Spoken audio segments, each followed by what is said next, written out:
It is not lust alone speeds my Magellan hands, fills out their sails, yet lust is there. This single piece of writing should be a dark spot on Alan Moore's entire legacy. Never mind The Watchmen, never mind V for Vendetta. All overshadowed by Speed's My Magellan Hands. I'm being kind of hyperbolic, but only kind of. Hello, this is Alan Moore's Swamp Thing, Volume 6, the finale, the cap-off, the send-off, and I'm ready for it to be over. It's not that I'm not enjoying it, it's not that I haven't liked the Alan Moore run. This is a reread for me, which I think when you're rereading this, like, you kind of focus on the minutia a bit more, so then when Alan Moore does get a bit overwrought in his prose, it's sort of detracts from the experience that much more. But it's again, it's not that I don't like it, but I'm ready for a new take on the Swamp Man. I'm ready for a new writer to come in and see what they can do with it.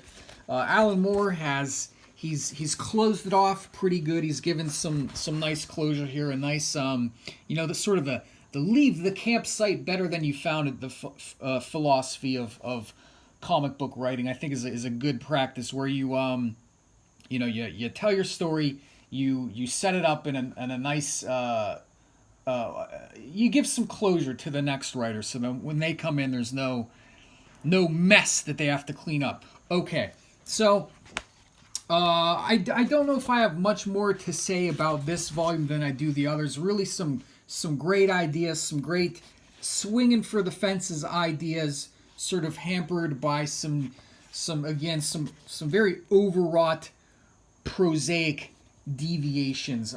Swamp Thing, I feel like he kind of takes a back seat in this volume. There's lots of stories where Swamp Thing is just sort of a ancillary character. Not that he's doesn't have some integral part to the story. That's good. Alan Moore makes a point to keep the character important and a motivating factor in the stories, but he still sort of takes a back seat to, like, Adam Strange. I'm not familiar with some of these other characters who he crosses over with, so it's not that, I don't know, it doesn't really hit that well for me. I like a good, I like it better when it's a more self-contained universe, and all this deviating into whatever Hawk Girl and Hawkman and Adam Strange and the New Gods. I don't know. I'm not really interested in that kind of stuff. So it's sort of a nice, how would I put it? Just sort of a homecoming tale of Swamp Thing trekking across the stars, getting back to Earth. Everybody on Earth thinks that he's dead.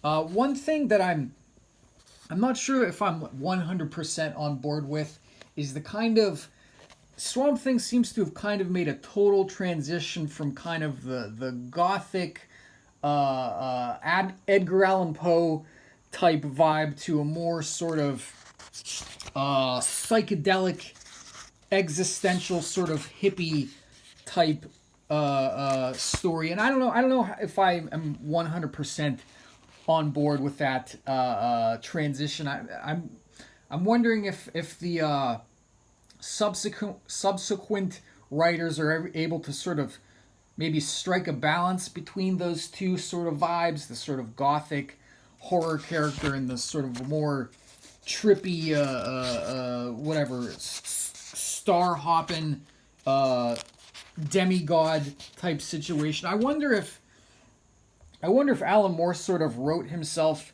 into a bit of a corner at a certain point when you have a character that seems to be so detached and seems to have, again, a sort of demigod status. I wonder if you get to a point where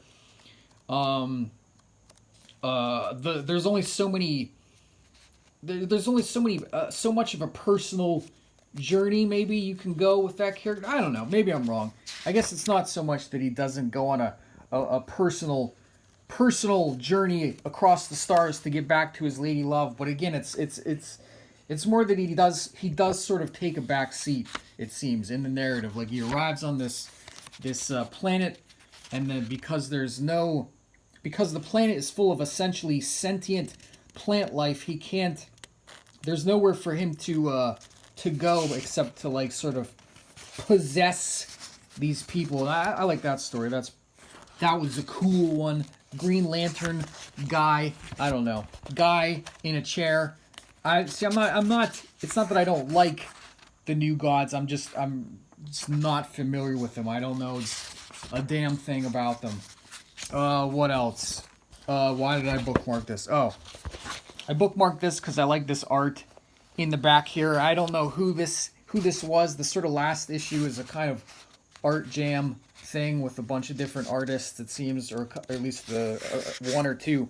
But I wish I can't recall this art being in any of the other stories. It might have been, but I like this art a lot better for whatever reason. It has a very Mignola-esque vibe to it. Swamp Thing looks very clean. He looks very clean, whereas this just looks, I don't know, kind of it's serviceable, I guess.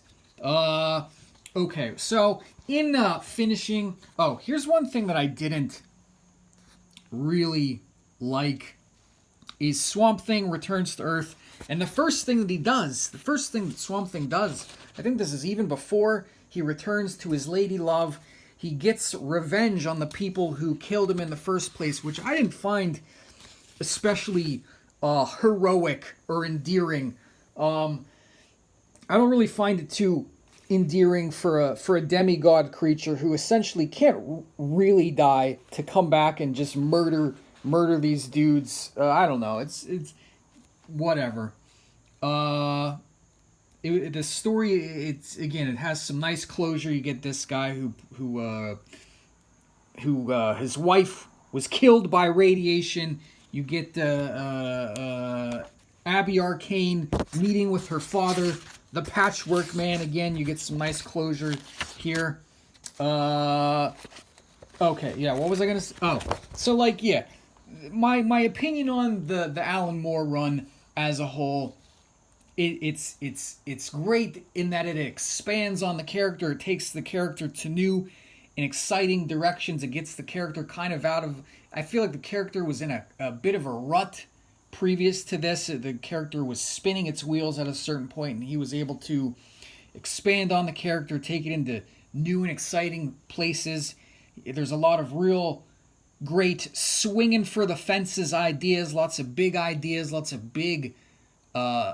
Not just big, but also very clean, well-executed science fiction stories, but all sometimes, again, bogged down by overbearing narration, an overbearing stylistic self-indulgence that I think that the reins needed to be pulled back a little bit to, I don't know, let the character itself and the stories kind of breathe a little bit more. Okay, so the next is Rick Veitch. Rick Veitch is the next writer, I believe, and I'm having trouble tracking those issues or volumes down. It's probably gonna have to be a digital sort of thing. I don't know when I'll get to reading that. But then I got the Nancy Collins Omnibus sitting on the shelf, and I'm excited to get to that. Okay, yeah. Alan Moore's Swamp Thing. Goodbye.